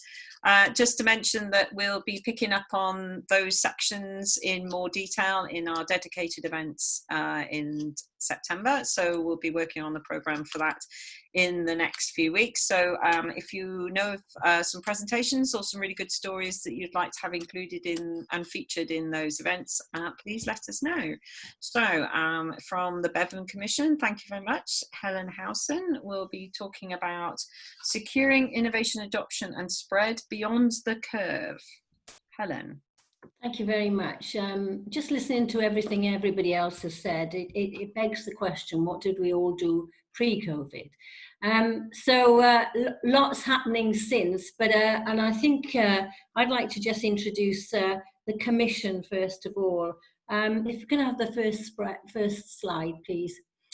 For those of you who don't know, just a brief background. The Commission was set up about 12 years ago by the then Minister for Health and Social Care, Edwina Hart, primarily as an independent, authoritative body to provide that, I guess, vision and view to her decisions, to what was happening, and to give her some kind of independent perspective. So we are made up essentially of 24 commissioners. And I would like to say we draw from the great and the good.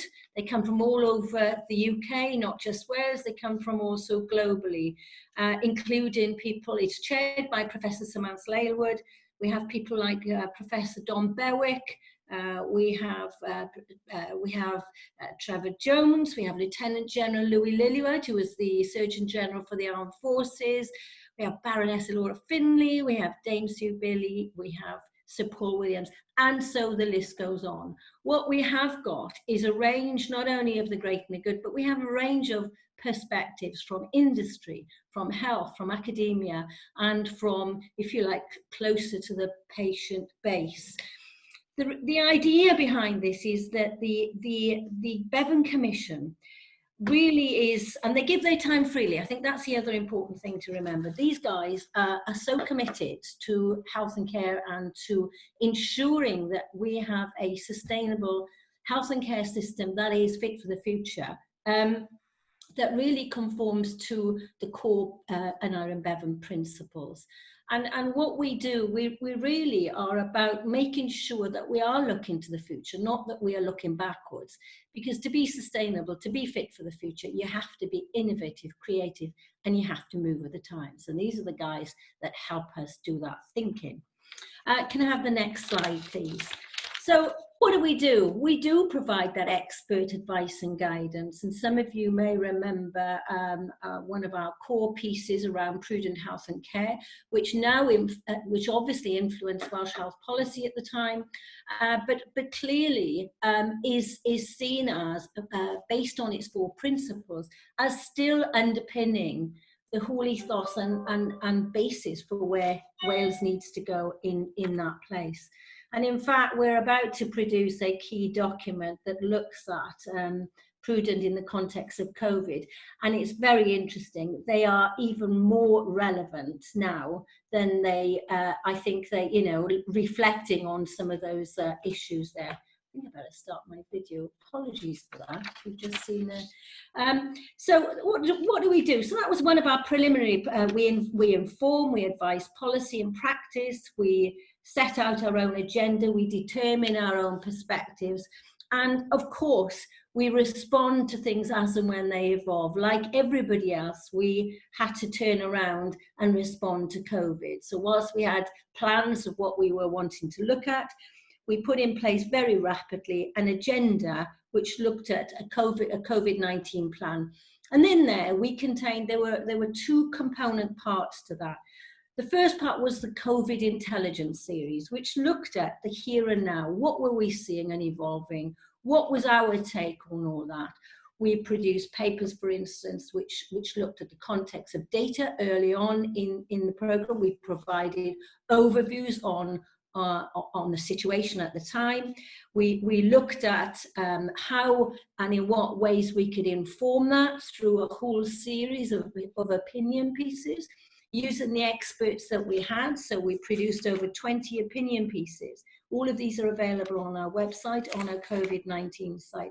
And so just to give you an example of two of them, Sir Paul Williams, who was the ex-Director General of the NHS in Wales and an ex-Chief Exec, his opinion piece was using coronavirus as an unprecedented opportunity to transform health and care services, followed by Professor Trevor Jones, who was looking at the challenge of finding medicines and vaccines to beat COVID-19, and so on and so forth. There's a complete range of them. And what these have done is helped shape and inform the whole thinking around where we are and where we need to go. Most recently then, our document literally went to the Minister last week and will be issued more formally, I think, in the coming week. That document looks at what we believe are the absolute essential things and the urgent things that need to happen between now and September. In other words, immediately, to ensure that we are most well equipped for any follow-up, any follow-up pandemic sort of cases that we are expecting. We know they'll be there. And so that was if you like, one of our documents that said, okay, we've looked at all this cumulative evidence. We took evidence from people, whether they were professionals, whether they were members of the public, or whether they were just general patients, whatever.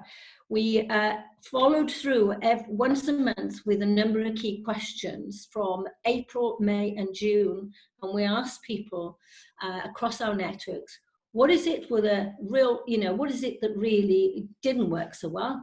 What were the real positives on the opportunities? And we've looked at that, collated all that data, and that formal document has not only been helped to inform us and our thinking, but will be available as an external resource. And, that is a really, really rich document full of some really insightful experiences from people across the systems, whether they are porters, whether they're consultants, whether they are patients, wherever they are in the system. And essentially our networks form our eyes and ears for us as we continue to develop not only our expert thinking, but our experts need that intelligence, and we gather that intelligence from localities.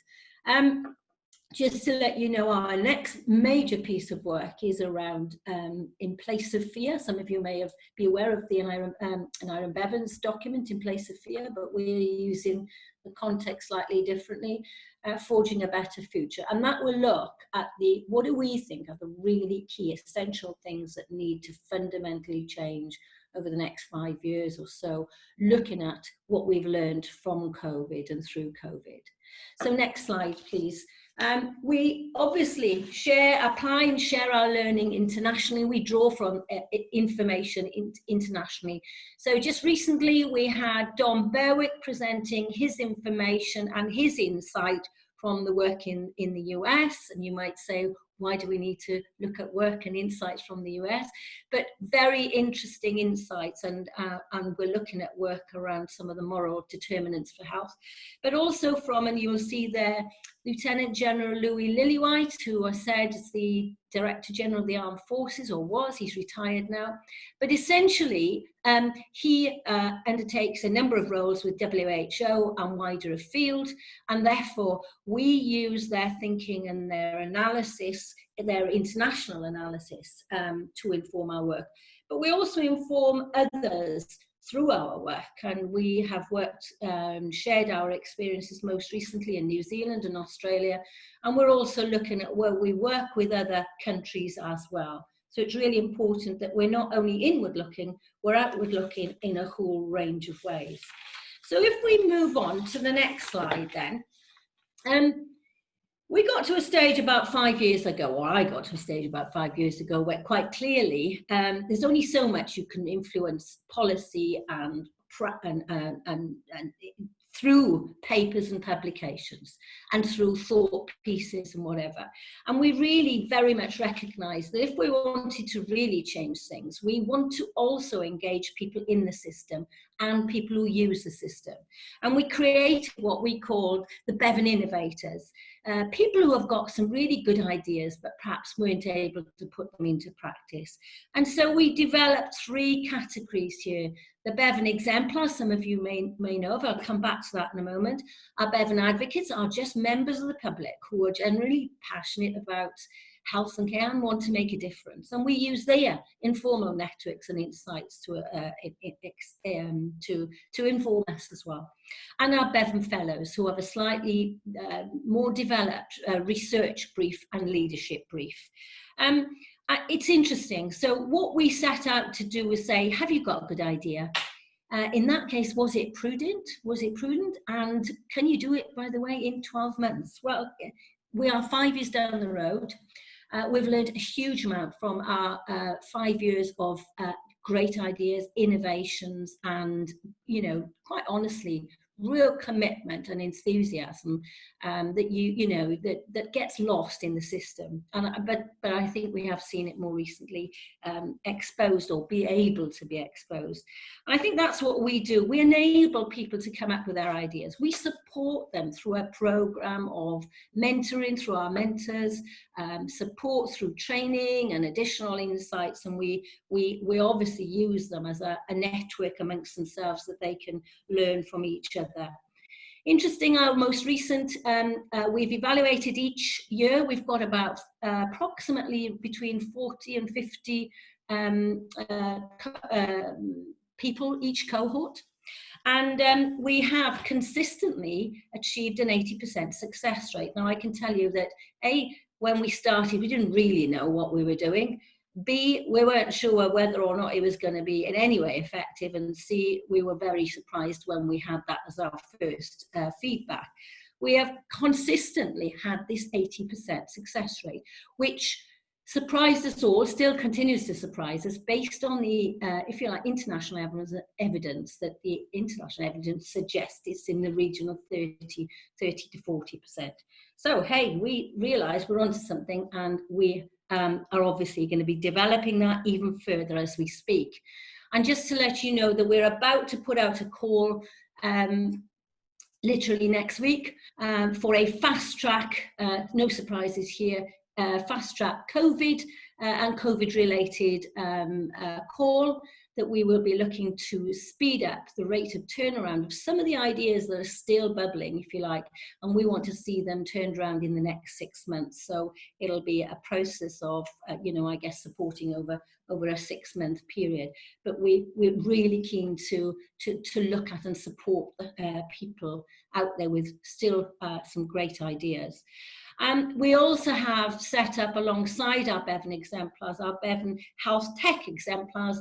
And for them, they had to have an industry partner, and they had to have some kind of partnership in order to develop the product. So that was a real support in the collaboration with industry. We recognized there was a gap, and we have seen a number of developments coming out of that. For those of you who want to find out more about those developments and the work, I suggest you just look online.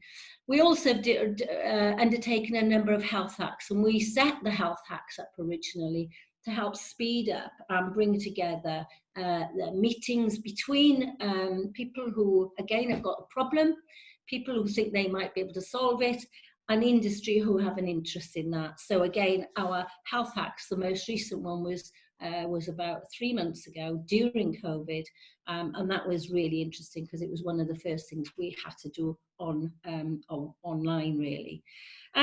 So in fairness, we kind of said, right, okay, well, let's see, this is about making the most of the people that we have in our system, the ideas they have, the insights they have, and providing opportunities and collaborations and connections for them to really take this through. We know that from our research, We know that the kudos and credibility of the Commission was something that they use and are able to use to open doors. We know that they value and support that journey to enable them to get their results through. It goes through health board, so it's not just, they're not just isolated and left swimming. They have an executive lead, they have an external mentor. There are a whole range of things there that we're able to bring. What we don't bring is money. So we don't offer them money. The only people were offered money, in truth, were the health tech exemplars. And that resource came from Welsh Government, who were very keen to see some of the technological developments be supported. So can we have the next slide, please? The one thing we got to about, I think 2 years ago, 2 or 3 years ago, I went to Andrew Goodall and said, here are these great ideas. Why are they now not, why aren't you making them happen in practice? We've tried them, we've tested them, we've proven them to be really good. So why can't you just tell everybody to do it?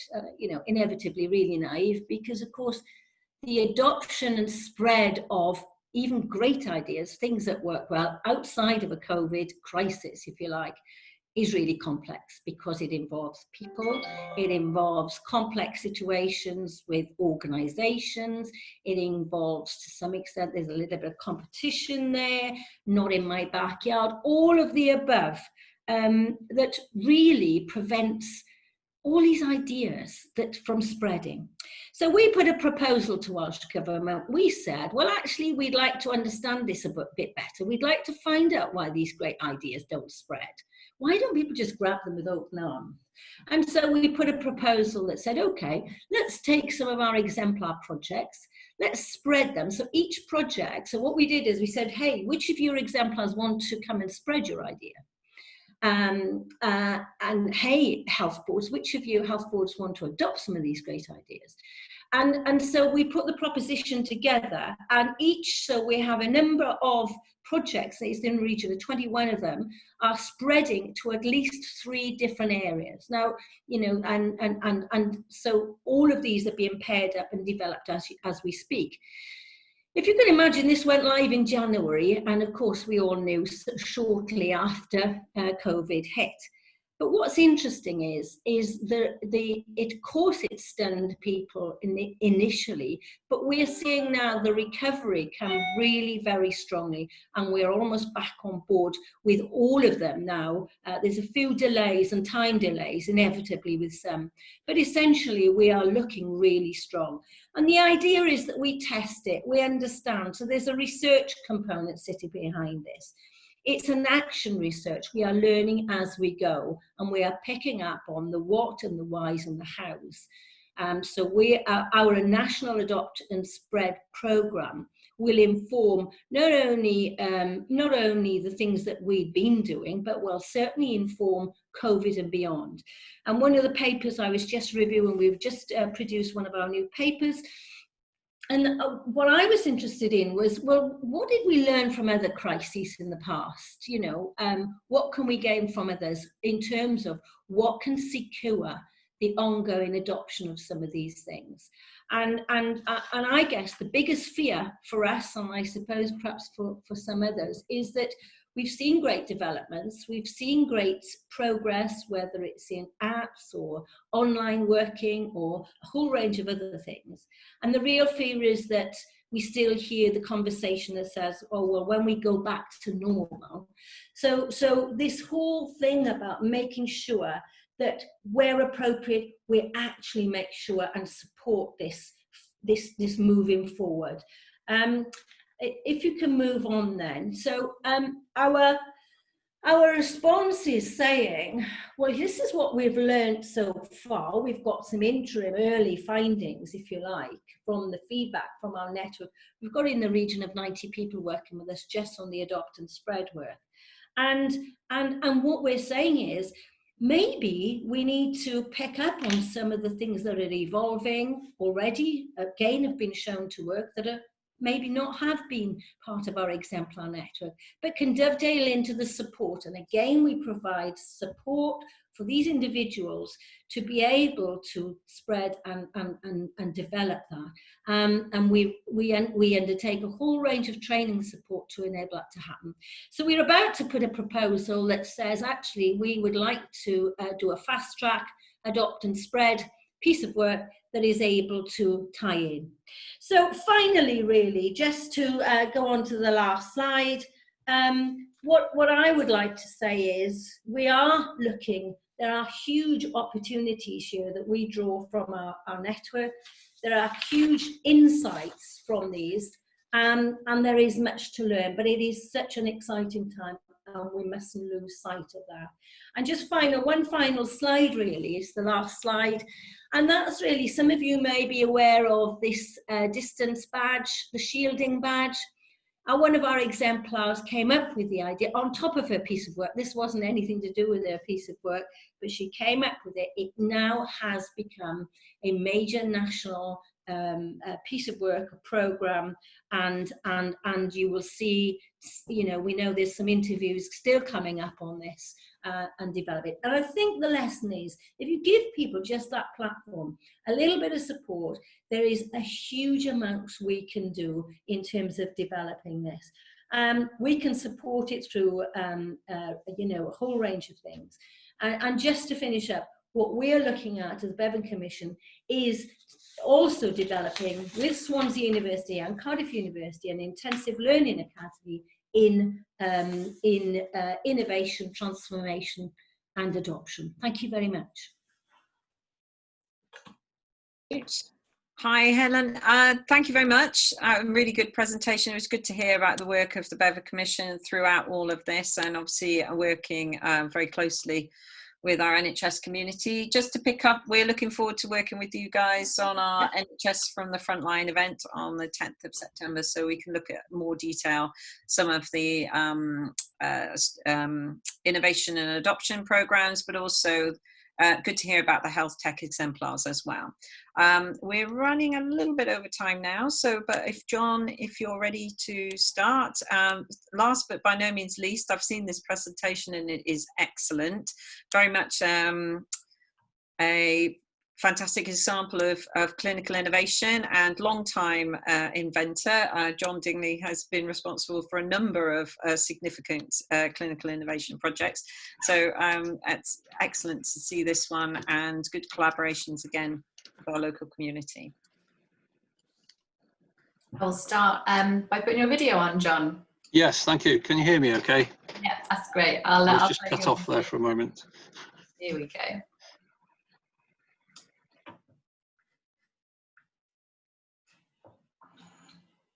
On the 15th of March 2020, the Prime Minister Boris Johnson put out an open call on television for rapidly produced ventilators to meet the pandemic that was expected in the UK. The aim was to increase the current supply at that time of 7,000 ITU ventilators to a total of 30,000. So 23,000 ventilators were expected to be required within a period of 2 weeks. In the face of a global pandemic, one must assume that any medical components are unavailable. There's global competition for everything. So this machine would have to be buildable locally using locally sourced parts and materials. And this machine, the Corona Vent 1, was conceived and built in 10 days. It has the minimum possible number of specialist medical parts. And because of its design, it will run off any supply of oxygen. It does not require pressurized oxygen, for example, the wall of a hospital. It draws in its gas through a port here, so you can supply it with oxygen from any source at all, and it will happily use it. The first thing you'll notice is that the entire structure is made from flat panels. It's actually cut from flat panels of plastic, which are readily available. They can be cut by machine tools or even by hand. So we have front and side and rear panels. You'll also notice there's a very basic direct drive system that's also cut from flat metal panels. There's an electric motor that drives a bellows. The reason we use the bellows, where many other machines use a compressor, is that where we find 23,000 compressors of medical grade within 2 weeks, So we have an injection molded bellows, which draws in air, which is enriched with oxygen, and then delivers it to the patient through a system of valves. In terms of controls, COVID patients are actually quite difficult to ventilate. So we have full control of the breathing cycle. Gas is put into the lungs of the patient. There's then a hold phase before it cycles to allow the patient to breathe out. Many ultra basic ventilators do not do this. It is actually a requirement for COVID patients. We also have an oxygen sensor, we have a built-in pressure sensor, and an array of alarms. It's completely optimized for the types of lung problems seen in COVID patients. We're currently developing Coronavent 2. The differences from the initial prototype are that it's splash-proof, has a similar drive mechanism. The changes are the gas now enters through this port here. The check valves can be any design that you have available. The gas enters the bellows.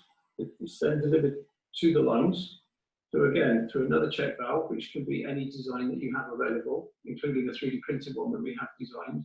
The exhale gas comes through this diaphragm valve, which again can be made by 3D printing. It can be machined from stainless steel, so made in several different ways. And the exhale gas exits through this port. This will obviously be dirty and need to be changed between patients. So this red block on which it's mounted detaches downwards, and this part comes off for cleaning. If you wish to clean the inspiratory side of the system, which should really be clean, it is possible. The bellows unit unclips on the inside, and the whole thing is extracted through the end here. So the entire gas pathway can be dismantled for cleaning, but particularly the expiratory side is just this part here, which comes off very quickly.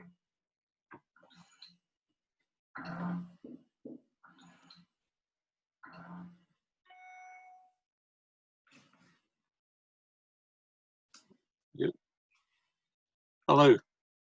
Hi, Hello John. again. Hi. I'm just going to I'll just give you a quick background to the project and why it arose. I had actually retired from the NHS, but in research, I build a lot of equipment and breathing systems. And so I was asked to build literally a ventilator in 10 days that could be built locally. So if we just, for 5 minutes, just go through about 5 slides. So have the first slide, please. Yeah. And the next one. Yeah, so as I said in the video, the ballpark has changed, but the initial problem, as defined on March the 15th, was that we were going to need around 20,000 machines or more within 2 weeks. To do that, you need to really think creatively, because we only have about one ventilator company in the UK, Penlon, and you know, the procurement cycle, if you like, for such machines is very long. They have many hundreds of parts. If we could have the next slide, please. So that's a typical ITU ventilator, typically £30,000 or more, touch screen, multiple sensors, very, very complex, made by companies such as Draeger. Clearly, you're not going to be able to produce thousands of machines to that level within weeks rather than months. So we have to look at what's the minimum possible that meets the requirement of particularly COVID patients. So if we look at the next slide. Why was I asked to do this? Well, I have a reputation for building things, but actually you've probably seen on the web many machines have been designed that squeeze resuscitation bags. We actually did this, may have been the first one back in 2010. This was pneumatically powered, but it was a ventilator perhaps for use during a pandemic. It's not good enough for COVID patients. It might be okay for polio patients, but that's basically why I was involved in this and why the phone never stopped ringing from about March the 15th onwards, as people dug out this obscure research paper that we'd written, you know, a long time ago. So if we next slide, please. So again, we did not go on Facebook. We were not on Twitter. We were not in the Swansea Evening Post. We lay very low. I was literally asked by someone in the government to build a working prototype in 10 days and demonstrate it in a video in lockdown conditions. Meanwhile, there was a complete bag squeezer frenzy going on. There's probably 100 different designs. There's even one top left made by Leyland, as in British Leyland, but in India, which was never had a reputation for excellence. But I'm glad to see the name is still alive. Dyson grabbed a lot of headlines at the time. But you know, it's a difficult problem. Bag squeezers, resuscitation bag squeezers, aren't really up to the job of ventilating COVID patients, to be honest. So next slide, please. At this point, the MHRA stepped in. Now I've worked with the MHRA before. I've compiled reports to 2 inches thick for the MHRA. So the phrase "we want ventilators within 2 or 3 weeks" and MHRA, to me, they're incompatible. Actually, they did, to be fair, reduce their requirements somewhat from the normal requirements for ITU ventilators, but not by much. You know, I would have thought they would perhaps have regional testing through of designs through trusted sites, something like that, if you really want something to happen fast. So no, this did not happen. So the alarm bells are ringing for me even then.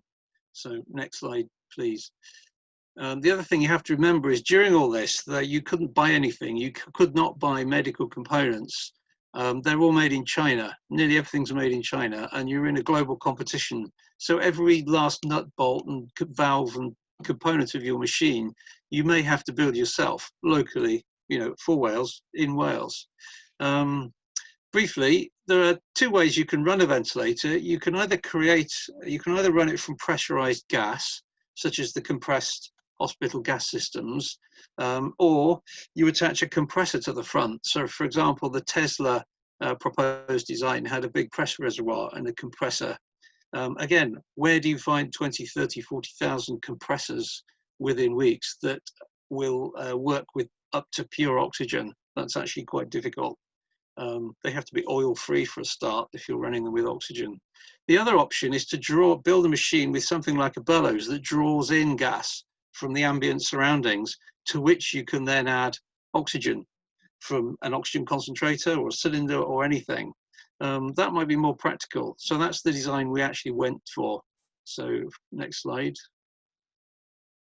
And then we worked with Swansea University to produce a bellows that could be easily injection molded. The mold tool is expensive, but after that you can produce thousands of bellows almost for nothing. And we came up with quite an innovative minimum part count, gearbox-free direct drive system. It deliberately has a very basic screen that's available for all sorts of commercial devices. It's very small, but it's very high contrast. And we had full control of just the main features of ventilation that you would need in an ITU ventilator. There's no attempt here to be sophisticated, but it's good enough, and it's certainly a lot better and more controllable than a resuscitation bag squeezing contraption, which, as I say, is something we'd started off with back in 2010. Next slide, please. So then, obviously, we got the first version to work. Just some examples, top left. I did mention you have to be able to make every part yourself. So there are devices called PEEP valves, also used in some CPAP machines. Normally you can buy them, but we had to design our own. So this is a reverse engineered design, this white thing, which can be 3D printed or injection molded. It works fine. And you know, that can be made locally, as can this diaphragm valve, including the diaphragm that's inside it. We created a 3D printed mold tool for that. So you could actually make every component there locally with basic engineering skills. And the version 2 design, as you saw in the video, is just a little more practical. It's splash proof. It meets a lot of the MHRA guidelines for cleaning and removal of parts for cleaning, that kind of thing. And I should just quickly mention that while this was all going on, you know, incredibly intense burst of effort, if you like, we were working with companies that may have actually manufactured this. They were mainly Trahan Automotive Engineering and TT Electronics in Newport. However, the game has now changed. If we go on to the last slide, I think. We're now several months down the line, we do have enough ventilators. They are made by Penlon. They're basically an already CE marked anaesthesia machine. Penlon are a company based in Abingdon, with the anaesthesia part sliced off it. So it looks very peculiar, but you're basically taking an existing design that's approved and removing things from it, which makes it easier to rapidly approve as a ventilator. And now the Nightingale Hospital in London, I believe, will probably be kitted out with many of these. But the point really I should make is if we had been totally overrun and the lockdown had not worked, there wouldn't have been enough ventilators. There's just no way with that amount of regulatory presence that you could generate anything within weeks rather than months. So, but the government worked to know that. So that's the story. But it's been very interesting, and it was a very intense, once in a lifetime challenge. Thank you.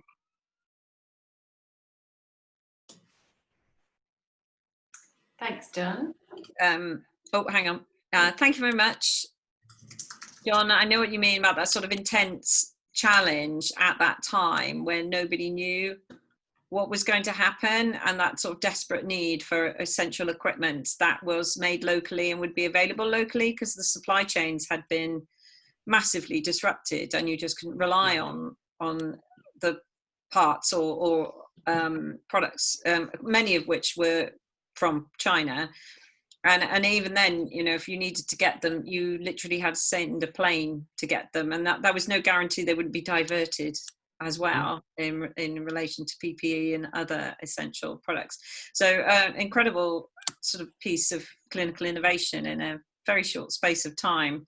I do think there's now that the emergency's passed, obviously for us now to a certain extent, but there are a lot of other parts of the world where it's not going that way. There's still. Someone's just mentioned India. I mean, India actually has a large manufacturing capability. For more commonplace things, you may say a lot better than in the UK. We tend to make mainly high-end things and contract out the more mundane things to other countries, as we found out with PPE, for example. So it's been a real eye-opener generally. But yeah, the problem is, if you ask Indian doctors what would they like, well, they'd like a ventilator with 20 different ventilation modes and all the features, but that's not realistic if you want them quickly. So there is this disconnect between what's good enough and what you would actually like in an ideal world. So, I'm aware the Indian government had a competition for ventilator design, but the requirements were basically all features of a high-end modern ventilator. And you think, well, that's not realistic. COVID will come, wipe out a chunk of their population and be gone before those designs, ever get to fruition. So that's very you could say it's not realistic. I could almost say it's negligent to ask for such a high-end design when they're not going to be forthcoming. You've got to be really brutally practical. What is the minimum requirement that is acceptably good? I think that's the sort of the understanding of the regulatory requirements, but also the manufacturing requirements. I think maybe politicians are procuring when they don't actually understand that whole process necessarily, and no time to be fair to Penlon, they won the bid while not grandstanding, for example, as much as a company like Dyson did, because they nailed although they have a very complex design, they demonstrated, I believe, that their supply chain was sound. They could demonstrate where every single last nut, bolt, washer, valve, tube would come from to make 20, 30,000 machines, and they did get the main contract. So now, several months down the line, that's good for them. But the initial request was weeks, not months. So you've really got to just think laterally if you really want to meet that. I mean, we didn't know in Wales how many ventilators would come across the bridge. If people were dying by the thousands in London, how many ventilators would make it across the bridge? Politics starts to come in to play. So it was a big unknown. I think you can apply that to some other products as well. resilience in the supply chain locally, I think, and our own having our own government owned NHS actually sort of became quite apparent that was, our industry collaborating with the universities, collaborating with the NHS, I think became very significant, and those stories are starting to come through, genuinely. So, well, hope to pick up on some more of these in our event that we're running on the 3rd of September, where we're looking more closely at some of these NHS clinical innovation and university collaborations. So thank you very much, John. That was brilliant. So we're a little bit over time. We had so much more to talk about in this program, and we've still overrun. So, but thank you very much, everybody. I think Izzy's got a slide now for the rest. This was our launch event, so this is the first, but we're running a series now. If you want to register, just email me and I'll pop your name down. We've got some presentations confirmed already, so keep an eye out for updates on programs being sent out. And again, it's been a great launch event to kick off this series. Can I just say thank you very much to all our speakers, obviously the delegates too, your questions and engagement. We'd like we're operating in a new world, so we really appreciate feedback, ways we can do this, and obviously to help engaging the speakers and the delegates and putting people in touch, because that's what we do. A thank you again to our partners and our sponsors, GX Design, Able and Imre, Roche and GS Verdi and Swansea University. And yeah, thank you very much, everybody. Really appreciate it. It's been a really interesting afternoon, and look forward to talking to you all again in September. Thanks very much, everyone. Bye. Bye.